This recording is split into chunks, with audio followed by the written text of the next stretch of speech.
they can see it later on. So I wanted to do an introductory session regarding, what the RA and RIA careers are, how to prepare for the exam, and how to get registered and start your practice, right? So you guys might have some idea already about what is a research analyst and what is an investment advisor. But let me just quickly walk you through about what this profession entails. But before that, let me quickly give you an introduction about myself. So my name is Pranshumaan. I am a former investment banker with over 10 years of experience. So I've worked in corporate finance all my career. I've advised clients in fundraising, IPOs, mergers, acquisitions, cross-border deals, and so on and so forth. So basically, I have a very extensive experience in finance, right? And now I've started this thing to educate people to become investment advisors, so that they can either start a career in this field or start a one-person business or a small practice by becoming independent advisors or research analysts. So that's a brief introduction about myself. I hope you guys already have access to my email. If you don't have, then you can see it at the bottom of the screen. This is my email. If you have any questions, you can write to me and I try to respond within one day. Now, first of all, a little bit about the course itself, and then I will go into details of what a RA and RIA profession is. So this course has been designed for people who are not experts in finance, right? So unlike other courses or other material that is available, I have created this so that it is very beginner friendly.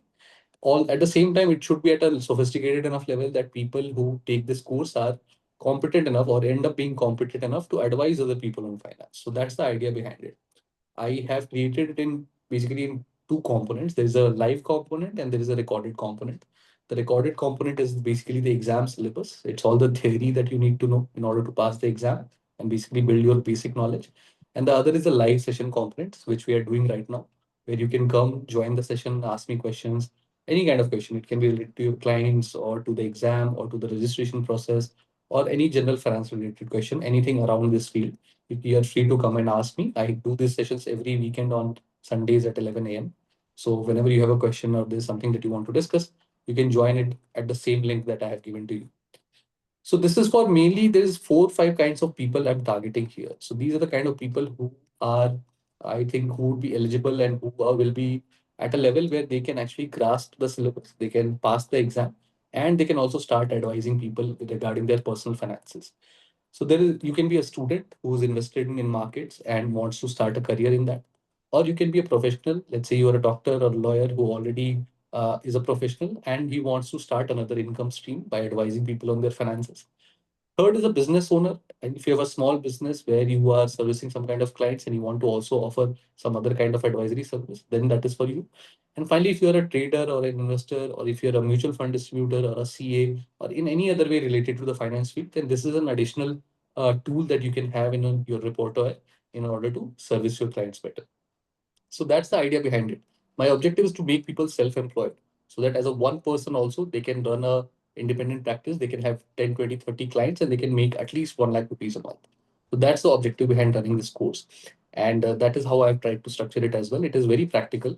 I do not go into too much of theory and I do not, get lost in the woods. This has been built for a practitioner, not for a theoretical person. So that's the idea behind this course. Now, before I move on, I want to clarify what is an RIA versus what is an RA and why is SEBI registration required. So think of a situation where you need any kind of financial advice or you have some money and you want to invest. Then who do you go to? You normally go to you have some mutual fund agent who might be your relative or your friend, or you go to your bank's relationship manager, the guy or girl who calls you every once in a while and says that do you want to invest, then these are the options. Now, the thing to keep in mind is all these distributors, relationship managers, bank employees, mutual fund employees, etc., they are paid by the institutions, right? So they're paid by the companies. They're essentially working on commission. So their objective is to make as much commission as possible. Their objective is not to benefit you financially or take interests in your best decision, right? And because of that, a lot of mis-selling happens. You see, oftentimes when you go to bank, let's say you want a locker or you want to start an FD, they will instead try to sell you some kind of a mutual fund or some kind of insurance product, which might not be something that you might be interested in, right? So there is a lot of mis-selling that happens. So to curb this mis-selling, SEBI has created these two professions of RIAs and RAs. These are essentially independent professionals who are well versed in finance and they can advise people regarding their investments and get paid for it. So instead of getting paid by a bank or a mutual fund, you will get paid by the end customer themselves who will take your advice, and pay you based on that advice. Now, there is two ways you can get paid. First is some kind of a subscription-based service where you provide a monthly report or a monthly update, where you recommend stocks or you give buy sell recommendations on stocks, and the client pays you a monthly subscription fee for that. That is what is known as a research analyst. He is a person who advises people essentially regarding stock market investments, right? And that is a regulated profession. SEBI wants you to pass an ISM 15th exam, get registered on SEBI website, and then you become legitimate, where you can practice as a legitimate SEBI approved practitioner. Your name will appear on SEBI website, and you will become a legitimate practitioner. So see, think of it as a similar way, like a doctor who needs to practice needs to have a valid MBBS degree, or a lawyer who wants to practice wants to have a valid LLB degree.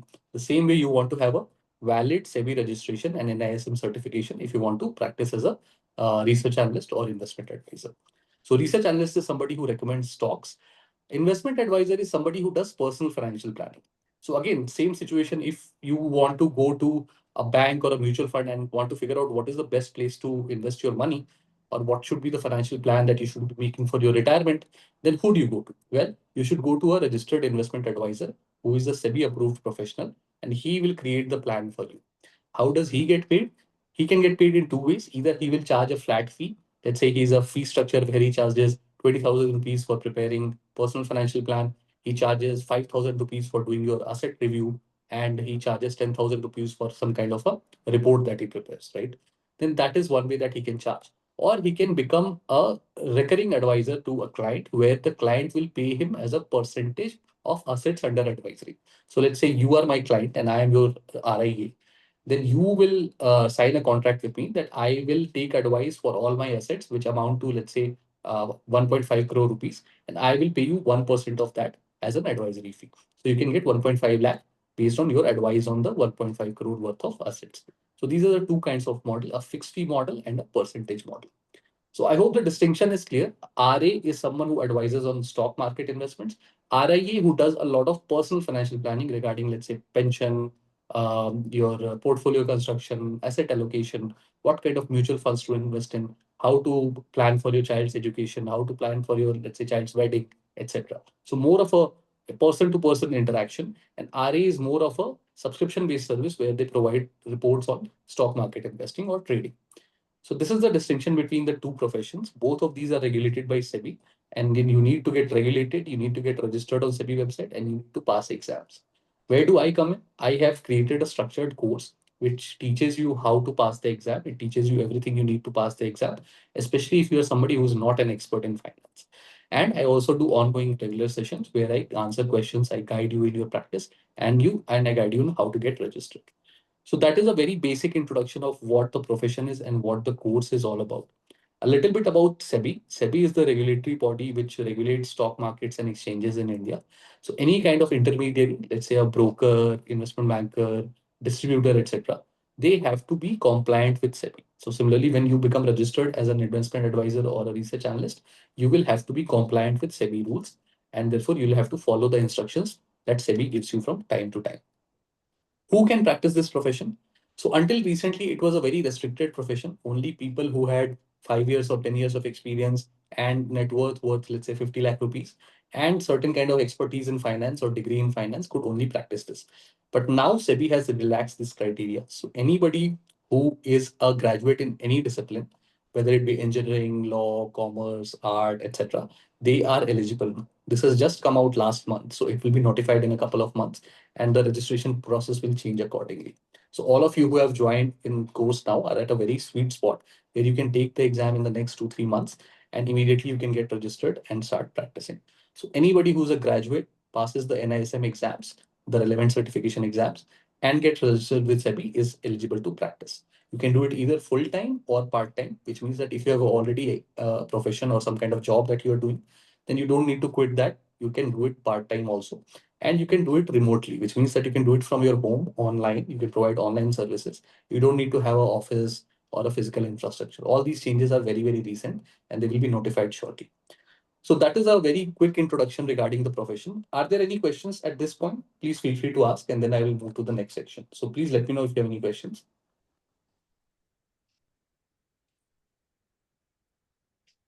Okay. So no questions so far. Uh, so I will take you through the next part, which is regarding the timeline and how you should think about structuring things, right? So this is for RIA profession because there are two exams involved, but a similar timeline can be made for RA profession also. So what I recommend to my students and people who join this course is that we are on day one. Let's say today is day one. Then what I suggest is that you start going through the material that has been shared, the course material on the lectures and the material slides, etc. Please go through all of that so that you have a basic understanding of what the syllabus is and you have a basic knowledge base to take the exam. Take the sample tests quizzes that has been shared in that email to you. It is refreshed every day and you'll be able to do 5 questions every day. So within 2 to 2.5 months, I expect that if you register today, within 2 to 2.5 months, you'll be able to take the NISM Series 10th A exam. And then after you've completed that, you can join the NISM 10th B course and take that also within 2 to 3 months, I'd say. So within 5 to 6 months, I expect people to be in a position where they can clear both the exams and they are in a place where they have the certification. The moment you write the exam is held online. The moment you write the exam, you immediately get your result, and within 1 or 2 days, you get your certificate also. So once you have both 10th A and 10th B certificates, you can get registered on the SEBI website. So timeline wise, what I expect is within 4 to 5 months, my students will have 10th A and 10th B certificates, and they will be able to register on the SEBI website. Okay.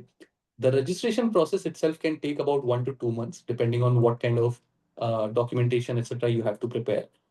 It is also being streamlined and made very, very easy as we speak. So when you go to register after 6 months, then the process will be a lot easier. And within 1 or 2 months, you'll be able to get your registration. So once you have your registration, immediately you can start your practice. So once you will get your registration, your name will appear on the SEBI website and you will become a SEBI recognized professional who can start their practice and who can start charging clients. So what I suggest from a practical perspective is use these 6 months very, very wisely. Take the exam, complete the syllabus, but at the same time, start figuring out who your clients are also likely to be. So if you have some friends who want financial advisory, who want certain kind of financial, information, maybe create a WhatsApp group with them or some kind of offline, if you prefer offline discussions, and have an offline meeting with them, and just say that I will be starting something in the next 6 months. I will be a recognized professional, and I would be happy to serve you or provide you advice in return for certain kind of fees. So use these 6 months like that. Once you get registered, once your name appears, you will be able to start your practice immediately. So I hope this part is clear. Any questions here? Please feel free to ask. Please go ahead. All right. So I will speak a little bit about the exam itself. And now this slide was about RIA profession. So you see NISM 10th A and 10th B here. If you want to become an RA, then there is just one exam, which is NISM series 15th. That will again take 2 to 3 months. I teach over 14, 15 sessions. So that will be able to complete the entire syllabus for you. Now, a little bit about the exam itself. The exam is conducted by NISM online. So I'll just quickly show you what that website looks like.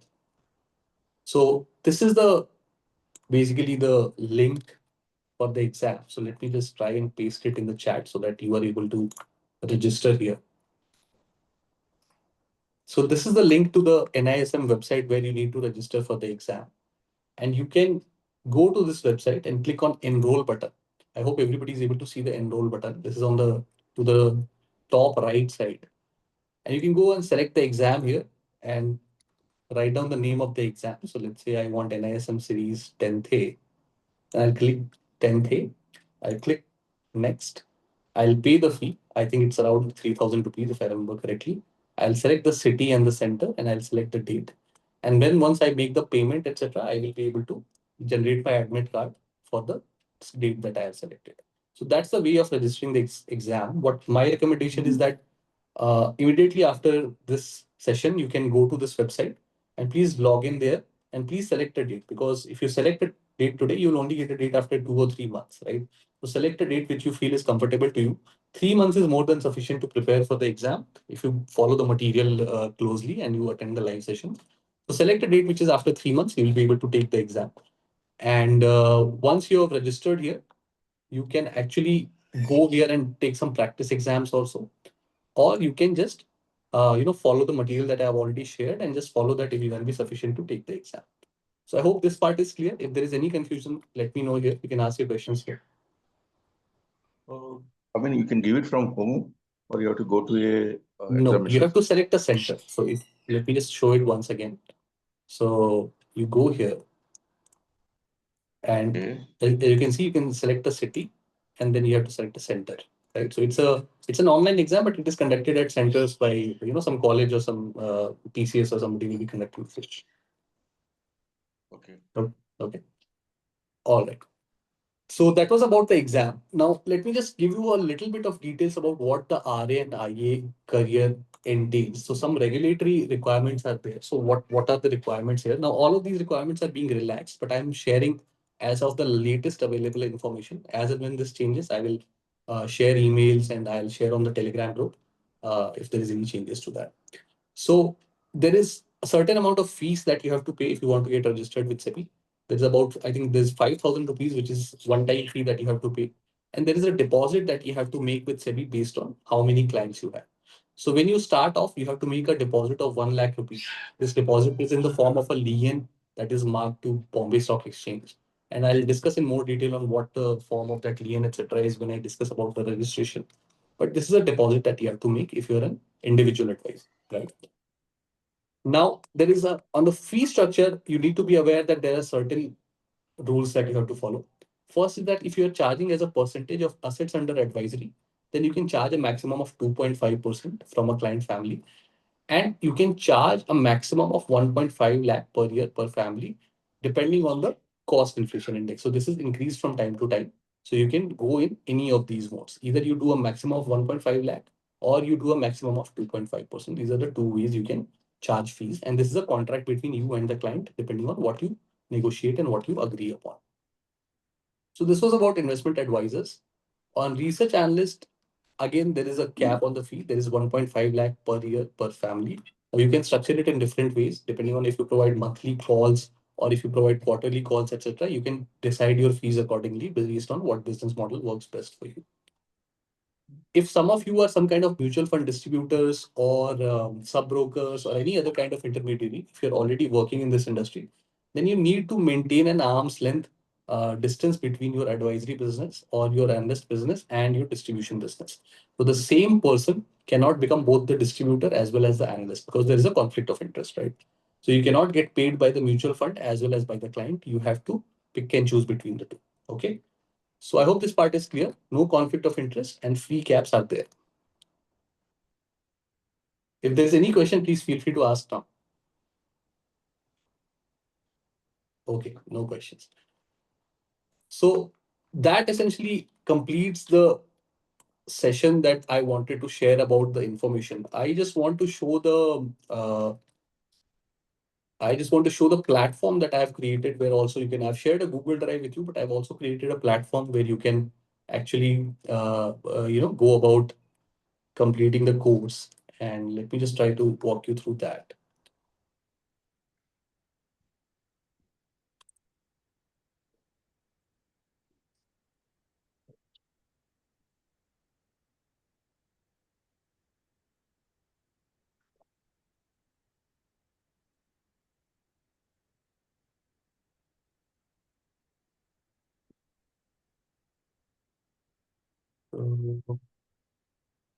Let's try and see if I can share it.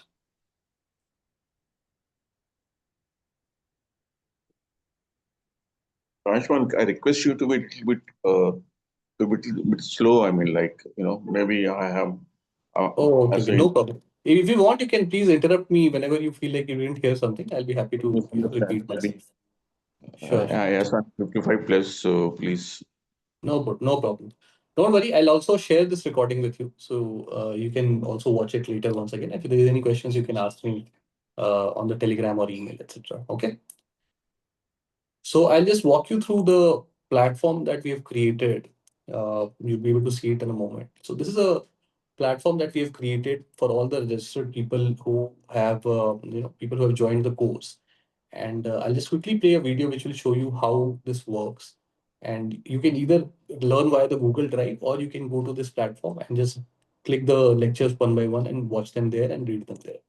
So this is a video that will just show you how to log in. So you go to this website, you sign in via your Google account. You select your Google account, and by that you'll be able to log in. Now, those who have already registered, they don't need to do anything. They can just click on the home button and go to the course which they have registered for. All the course lectures, presentations, notes, etc. are available here. And all the video lectures are also available here. So if you're registered for multiple courses, you'll be able to see that over here as well. So as you can see, the video is available here. If you go to this platform, you'll be able to see this here. But some people have difficulties in reading things online, etc. also. So I've also given you Google Drive access where we have all this material. So you can go to that and watch them there also. So this is something that I wanted to show. That brings me to an end of the session. That is all that I had for you today. Now going forward, I'll be doing this every Sunday at 11 same time. And all the registered members are welcome to join. If you have any question regarding the exam or the process of registration or the syllabus or any kind of general finance related question, I'll be happy to answer. And the link remains the same. All of you have been sent the invite. I've also put it on the Telegram group. Please be active on the Telegram group. I often share information on Telegram group only. So as long as you are checking it every Saturday, Sunday, you will be on track of what is happening. And yeah, that's all. If there is no other questions, then I'll just end the session here. If not, then please let me know if anything you want to know. So I'll just stop the recording and then you can ask your questions. Just 1 second. Can I